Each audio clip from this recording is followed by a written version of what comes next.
Então a minha voz não está muito boa.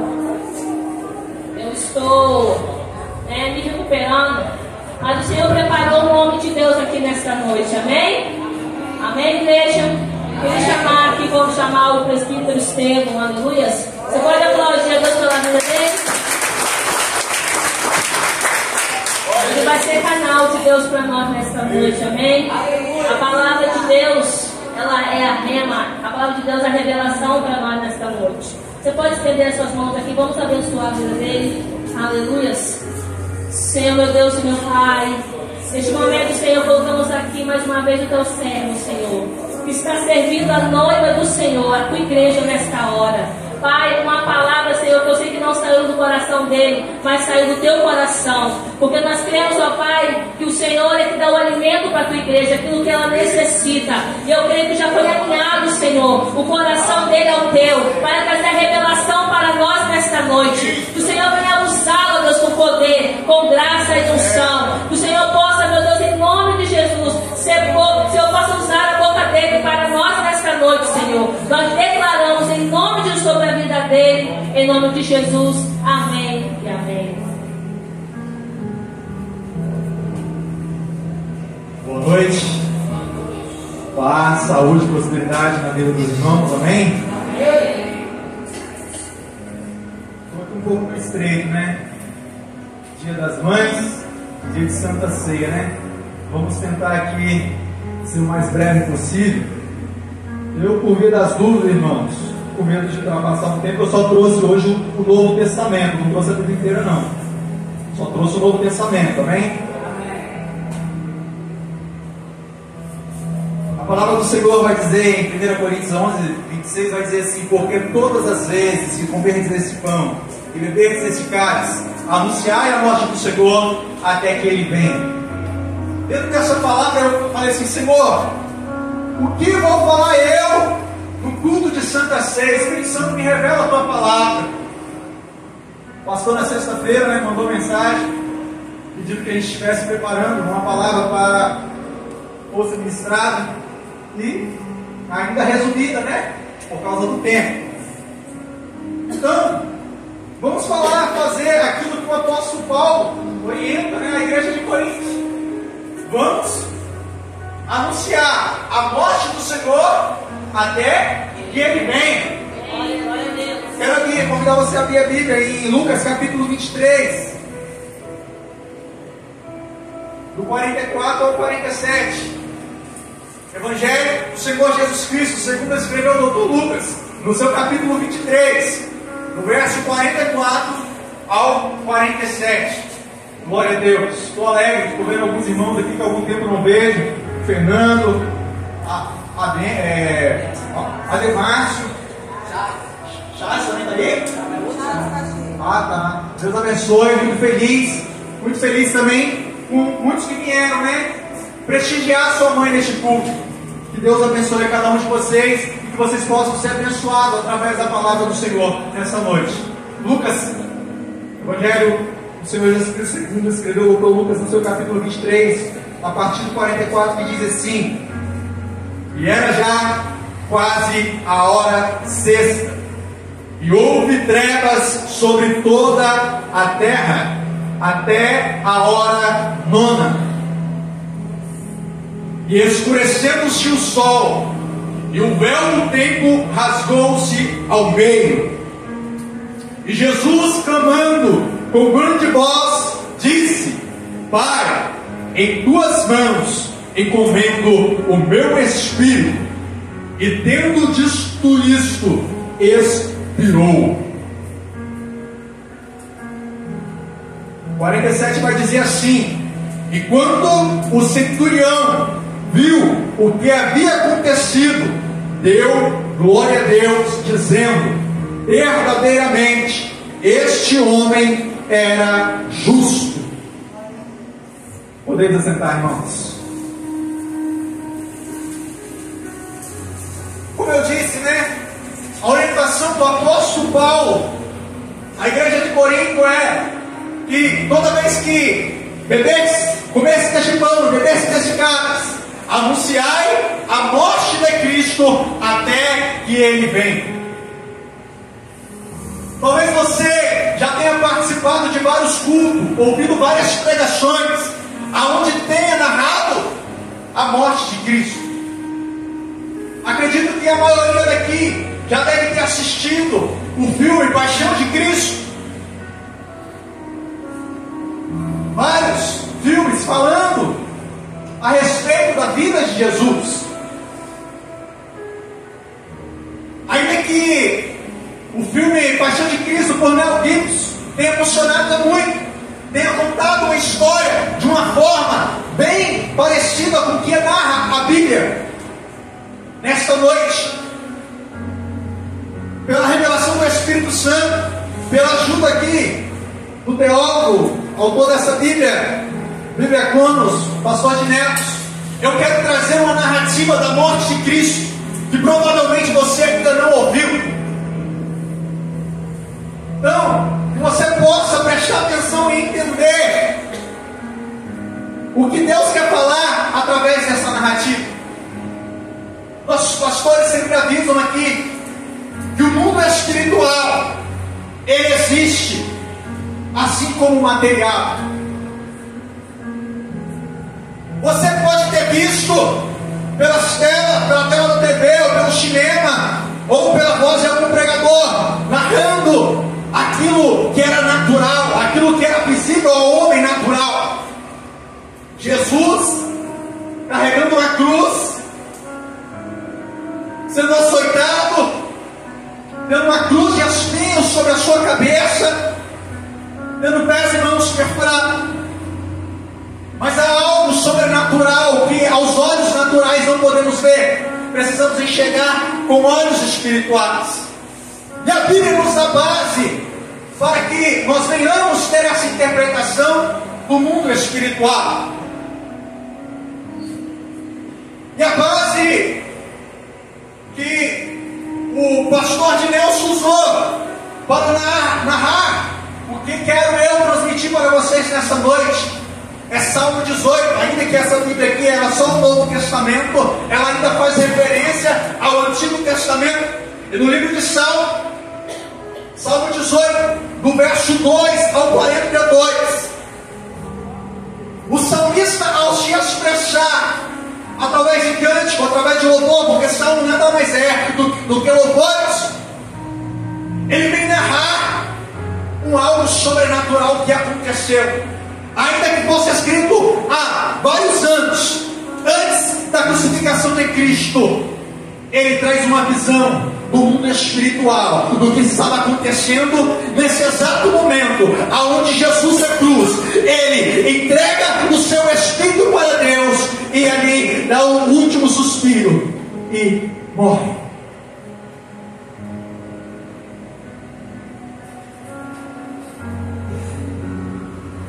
Para que você possa entender sobre o mundo espiritual, eu quero trazer algumas citações. Por quê? Porque antes que Deus tivesse criado o mundo, antes que Deus tivesse criado o homem e os animais, já existia o céu, já existia os anjos, já existia algo antes do homem. Em Apocalipse capítulo 12, do verso 7 ao 9, vai narrar quando Lúcifer se rebelou contra Deus. E aqui, como dragão, ele foi expulso do céu com a terça parte dos anjos. Vai dizer que o dragão foi vencido e jogado no céu com os seus anjos. É algo espiritual, não é algo que eu e você podemos enxergar, porque anjos e demônios são algo espiritual. E aqui, o diabo, o inimigo, representado pelo dragão, é algo espiritual, que através de Miguel e os demais anjos que estavam abaixo de Miguel, venceram o dragão e expulsaram do céu, e foi lançado sobre a terra. Em Gênesis capítulo 3, versículo 14 e 15, nós vamos ver a narrativa aonde a serpente ela é possuída pelo inimigo. Satanás faz o uso da serpente e ali engana a mulher e engana o homem para desobedecerem a Deus. Eva, com seus olhos carnais, olhos naturais, ela não conseguia enxergar o que estava por trás daquela serpente, porque é algo sobrenatural. Eu não sei o que tem enganado você sobre essa terra. Eu não sei o que tem enganado você para estar fazendo mau uso do seu corpo, fazendo mau uso do seu dinheiro, fazendo mau uso da sua família. Talvez é um demônio, algo espiritual que você não tem enxergado. E a palavra de Deus em Gênesis 3, 14 e 15 vai dizer que Deus chama Adão, chama Eva e chama a serpente e fala assim: e porém inimizade entre você e a mulher, entre a tua semente e a semente da mulher.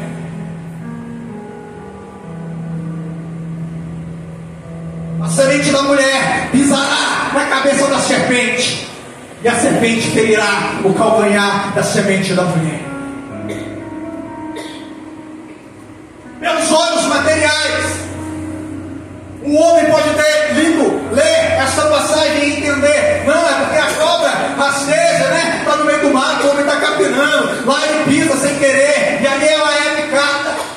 Mas há algo sobrenatural dentro deste contexto. Eu quero trazer você a entender esse algo sobrenatural, que muitas vezes te assola e você não percebe. Você acha que o seu inimigo é o seu filho, é o seu pai, é a sua esposa, é seu esposo, é seu colega de trabalho, mas há algo sobrenatural que tem usado essas pessoas para te perturbar, para te ferir o calcanhar.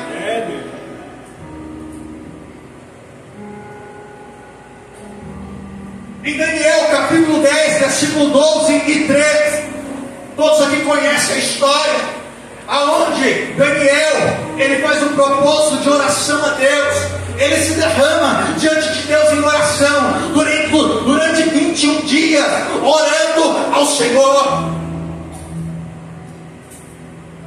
Durante 21 dias, Daniel não teve resposta. Aí muitas vezes, os dias passam, a sua oração demora a ser ouvida, e você fala assim: Deus não está me ouvindo. E existem coisas sobrenaturais no mundo celestial, aonde você não está enxergando.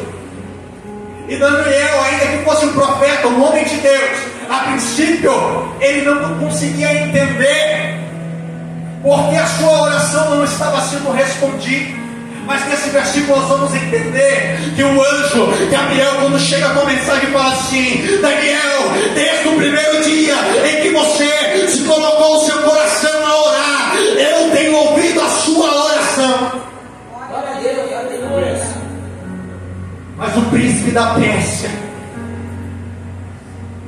durante 21 dias, ele tem me impedido de trazer a resposta de Deus. A resposta de Deus para a sua vida talvez não chegou ainda, porque o mundo espiritual tem travado, está fechado. Existe uma barreira espiritual que tem impedido que a resposta de Deus venha sobre a sua vida. Mas hoje, através do Espírito Santo, e através da palavra, e através de Jesus que morreu na cruz por mim e por você, eu quero profetizar que essa barreira espiritual vai se romper, os céus vai se abrir, e a resposta de Deus vem sobre a sua vida.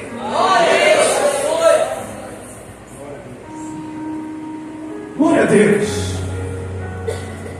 A palavra de Deus vai dizer que foi necessário Miguel, o arcanjo, príncipe dos primeiros, elevado por Deus, aquele mesmo que jogou o dragão lá de cima, intervir nessa batalha espiritual para que a resposta chegasse até Daniel. Ainda que o céu precisa se mover, ainda que os anjos, arcanjos, querubins, ainda que o trono de Deus precisa se mover, eu quero profetizar a resposta de Deus sobre a sua vida. Glória a Deus. Glória.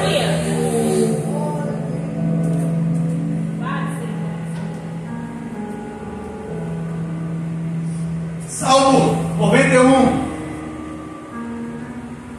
versos 5 e 6, vai dizer assim: não temerás esse espanto noturno, nem seta que voe de dia, nem peste que ande na escuridão, nem mortandade que assole ao meio-dia. Ainda que o mundo espiritual seja real, ainda que exista demônios tentando impedir, existe um Deus que luta por mim e por você. O verso seguinte vai dizer assim: 1000 cairão ao teu lado, 10.000 à tua direita, mas tu não serás atingido. Glória a Deus. Eu creio. Porque Deus é escudo, Ele é broquel, Ele te protege.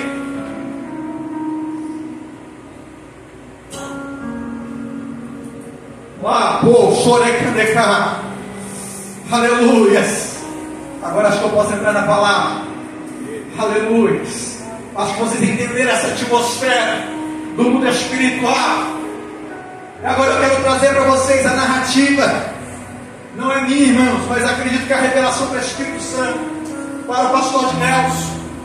E como eu sabendo o tempo, eu gostaria de até explanar as minhas palavras em cima disso, mas por causa do tempo eu estarei lendo.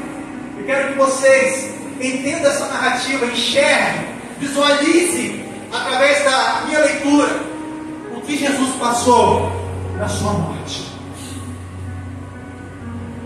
Quando o sacerdote morreu, as cadeias da morte se romperam mais, e alguns desapareceram dali, e aparecem vivos para muitos, somente com o fim de comprovar essa parte da profecia. O céu ainda estava escuro, vozes de trovões se ouviam somente no lado do mundo espiritual. Tremia tudo, os demônios caíram e perderam o poder de locomoção por minutos. É como se o Pai estivesse fechando tudo em redor daquela cena. Passado alguns instantes, alguma coisa começou a se mover. Estava tudo escuro. Uma luz resplandecente começa a brilhar do interior do corpo de Jesus na cruz. Os anjos tomam lugar e os demônios se retiram rapidamente. Tudo ficou tão claro na escuridão dos homens. Anjos em cor de fogo eram vistos e começaram a limpar a área. Todos correram, somente o centurião ficou.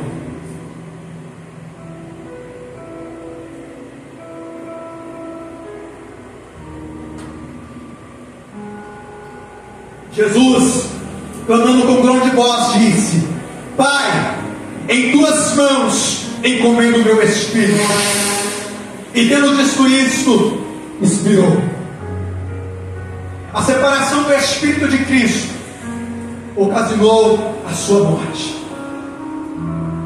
Os lances aconteciam no meio daquela dualidade de dois mundos, naquela luz irradiante, no meio do corpo inerte, baqueado e marcado, cheio de hematomas, inchado, em todo aquele cenário onde os guardas corriam e traziam tochas, onde muitos gritavam, pediam balas, perguntavam por armas, pois a vida deles estava acostumada a guerras e violências. Homens maus e perversos xingavam naquele ambiente hostil e escuro onde ele morreu. Então, rapidamente, a sua alma começou a sair lentamente de seu corpo. Trazia outra fisionomia. Seu corpo manifestava tristeza e agonia. Estava esfriando no vento forte que soprava. Que cena aquela? Quando a alma, ao sair, começou a olhar apaixonadamente para o corpo. Leva suas mãos espirituais ao seu próprio rosto, mas não consegue tocar e se assusta. A sua alma estava fora do seu corpo. Que experiência! Que chorar! Mas já estava fora do seu corpo. Ele já estava acostumado com ele. Já estava acostumado com aquele corpo. Aquela linda e santa alma era o seu homem interior. Era o leão da tribo de Judá que saía para vencer. Seu corpo tinha um selo e nenhum demônio se atrevia a se aproximar. Ele se lembrava, ao nascer, já havia nascido de novo. Aquele que nasce de novo, o diabo não toca. Entre a terra e o céu há um véu negro que cobre toda a terra como uma cortina. Essa cobertura chama-se região celestial. Ela é a habitação atual de Satanás e de seus demônios. Jesus morreu sobre a terra. Na ocasião da sua morte, estava nas dimensões das regiões celestiais, porque havia sido levantado na cruz. E neste cenário, que sua alma sai lentamente do corpo e seguiu ao tabernáculo celestial para introduzir o seu sangue, no grande propiciatório. Minutos depois, quando ele voltou de seu trabalho sacerdotal, começaram a aparecer os mais terríveis demônios, trazendo correntes e vestidos de guerra, sem saber de onde ele vinha. Estavam ali com ordem de levá-lo preso. Os algozes do Hades chegaram como feras e hienas, aproximaram como dentes de leão, caudas de escorpiões, vinham cheios de fúrias no meio das trevas, cordas de morte o cercavam, e torrentes de perdição o amedrontavam. Os demônios, com corda do Hades, começaram a atá-lo e a cingir. Laços de morte o surpreenderam. No meio daquela cena, em meio à grande angústia, a sua alma batida invocou o Senhor e clamou a Deus. Lá em cima, o Pai, que virara o rosto para não ver tamanha humilhação, se levanta.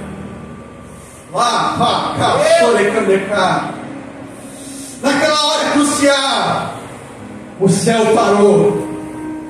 Os anjos se entreolhavam, querendo saber quando Deus entraria em cena. Foi então que do seu tempo, tendo aceitado o sangue do sacrifício perfeito de Cristo, o Pai ouviu a sua voz. O clamor da alma do Filho chegou aos seus ouvidos. O Pai começou a mover, dando ordem aos querubins, mas eles, atordoados, se demoram, pois estavam surpresos. O Pai brada, a sua voz, e raios e relâmpagos se fazem ouvir. Os anjos todos notam e saem. Chegar a hora final. Então a terra se abalou e tremeu. Os fundamentos dos montes também se moveram e se abalaram, porque o Pai estava indignado. tomou as armas, chamou os seus arcanjos, ordenando que o trono se movera. O Pai tinha pressa. Nunca os anjos viram seu Senhor tão aborrecido e irado. Das suas narinas subiam fumaça, da sua boca saía fogo devorador, dele saíam brasas ardentes.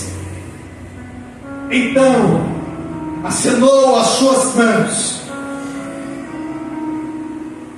e os anjos esperavam que subisse no trono móvel, mas ele decidiu montar em um dos 4 querubins e voar. Então voou sobre as asas do vento. Ele abaixou os céus e desceu. Trevas dispersas haviam debaixo dos seus pés. Ele mostra que estavam tendo aquela obra de redenção efetuada pelo seu Filho no Calvário. Exigiu que tudo acontecesse ali nas trevas do Calvário, e dali fez o seu retiro secreto, como uma cobertura invisível, mas sólida no mundo espiritual. Ele montou um pavilhão que o cercava, era como a escuridão das águas, das espessas nuvens do céu. Quando ele chegou, os demônios riam e blasfemavam, mas do resplendor da sua presença saíram pelos meios das espessas nuvens saraivas de brasas de fogo. E o Senhor trovejou a sua voz, e houve saraiva e brasas de fogo. De sua boca saíram secas, e ele as espalhou, multiplicou os seus raios e perturbou os demônios. Então foram vistos leitos das águas, e foram descobertos os fundamentos do mundo, e os demônios foram tomados de surpresa. Os justos que morreram antes de Moisés saíram do Hades e permaneceram na sepultura até a segunda ordem. Os principados e potestades não esperavam por isso, e ouviram a repreensão do Senhor, e sentiram o poder, o sopro das suas narinas. Do alto estendeu os seus braços e tomou a alma de seu filho, que descia do Santíssimo desfalecida, e tirou do meio das setas. Então Satanás retirou e desapareceu dali. O mais poderoso do que ele, naquelas circunstâncias humanas, o Pai livrou seu filho do inimigo forte e daqueles que o odiavam, pois era o mais poderoso do que ele naquela circunstância humana. Jesus morreu como homem, ele não morreu como Deus. Naquela circunstância, a alma dele como homem estava enfrentando grande dificuldade no mundo espiritual. O Pai desceu dos céus, tomou a sua alma, abraçou, mostrou que ele estava ali. Satanás teve que se retirar com seus demônios. Aleluia. Glória.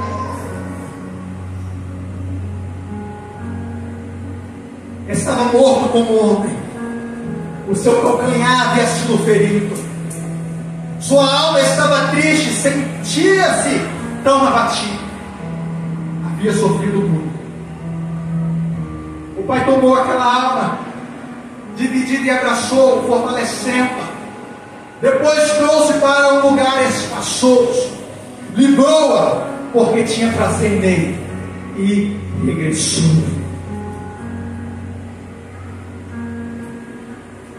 Deus desce dos céus, toma a alma de Jesus, abraça, tira do meio daquela mundo espiritual de trevas e põe-se sobre um espaço, um lugar espaçoso.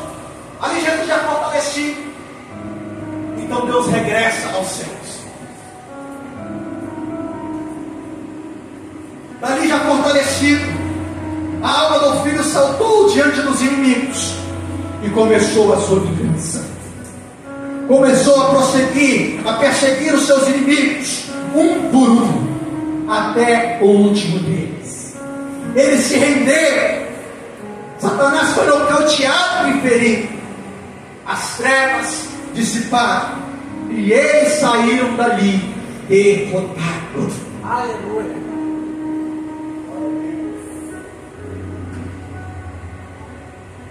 Em João capítulo 1, verso 11, vai dizer que Jesus veio para os seus, mas os seus o rejeitaram. Mas todos aqueles que o receberam foram os dignos de ser chamados filhos de Deus. Por causa do Filho de Deus, Ele abriu mão, Deus abriu mão do trono, desceu do céu para salvar o seu Filho.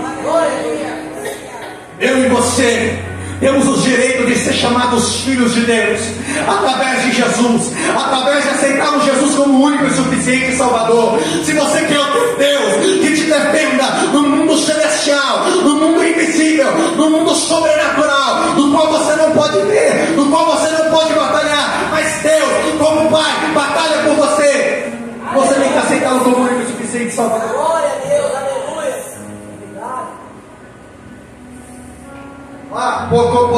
Obrigado. Já vou encerrar.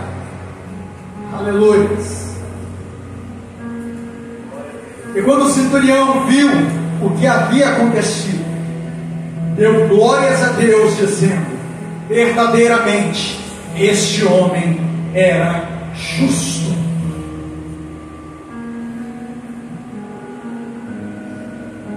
Glória a Deus. Eu espero, irmãos, você que ainda não aceitou Jesus está afastado. Eu espero que você não seja como aquele centurião que precisa ver, enxergar o sofrimento de Jesus, ver o mover dos céus, sentir Deus descer dos céus na terra, para que você venha reconhecer Jesus como justo. Aqui somos nós para cercarmos a mesa do Senhor, aonde estaremos participando do corpo e do sangue de Cristo. Aqui nós estamos anunciando que Jesus veio, Ele morreu, Deus veio, desceu na terra, jogou o inimigo por terra. Mas diz a palavra do Senhor, Ele morreu na sexta-feira, foi sepultado, mas no terceiro dia Ele ressuscitou. Jesus morreu, mas Ele ressuscitou. E Ele vive. Aleluia. Glória a Deus. Se coloque de pé, que lutar pela sua vida. Pai amado celestial, diante, Senhor Deus, dessa narrativa espiritual, ó Pai, daquilo que o Senhor Jesus passou na cruz, daquilo que o Senhor passou no monte, ali na caveira, no Calvário, ó Pai. Aqui, Senhor Deus, eu apresento, Senhor Deus, os teus filhos que aqui estão, ó Pai, que eles possam entender e valorizar, ó Senhor, o que você passou, o Senhor passou na cruz, ó Pai, essa batalha espiritual, Senhor. Pai, aqui os filhos de Deus estão, e muitos deles, Senhor Deus, também têm uma batalha espiritual, ó Pai, que eu, como homem, não tenho como batalhar por eles, ó Pai. E eu, Senhor, não tenho como batalhar as minhas batalhas espirituais. Mas Deus, lá, nós reconhecemos, Senhor Jesus, como nosso Salvador. E conforme diz em tua palavra, isso nos dá direito de ser chamados seus filhos.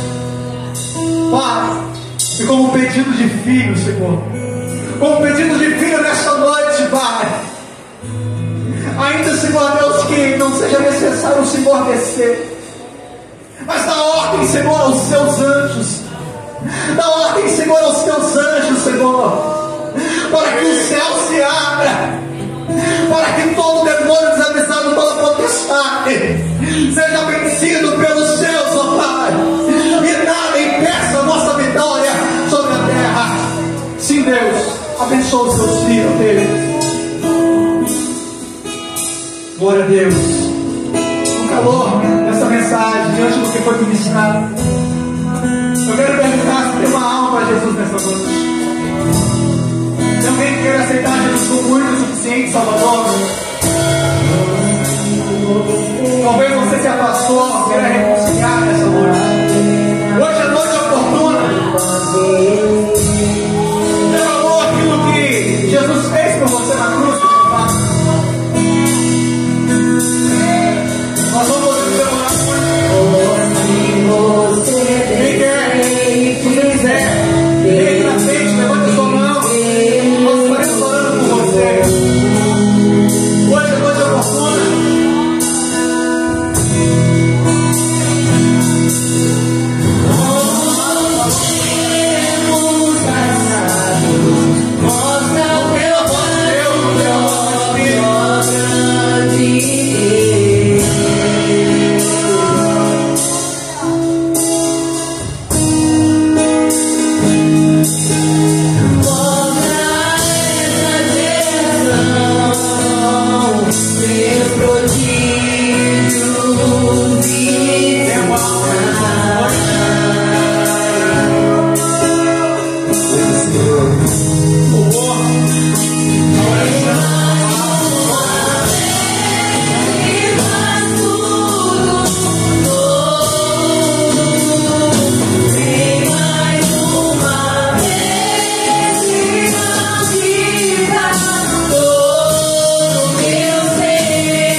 Você está feliz, você pode aplaudir Jesus, não pode?